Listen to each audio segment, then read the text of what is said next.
अपना ही हाँ में अपना तीव्रता को ऐसा मारा जाता है, अपना गुमा को अपने बुरे को ऐसा मारा जाता है। ये कितना शर्म का बात है कि हम लोग यहाँ में त्रिपुरा में अपना बुरे का रक्षा नहीं करते। जवाब मिलेगा, जवाब देगा। यहाँ में अपना मंत्री लाल काइपे को मारा जाता है, किसी को अरेस्ट नहीं होता है।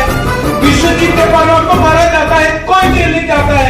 पिंटू लाल चाकमा को मारा जाता है, कोई जेल नहीं जाता है। हम लोगों को, बुरे लोगों को टीयर गैस मार के डंडा से मारता है, इसका कोई जेल नहीं जाएगा। लेकिन हम लोग तीव्रता के लिए रोज एफआईआर फाइल करते रहो।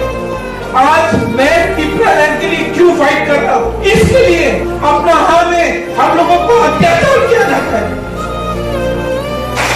मीडिया लोग सुन लो, जहां जहां में हम लोगों को तीव्रता को मारेगा, हम लोग का बुरे लोग आगे जाएगा। आप लोग जो कर सकता है करो।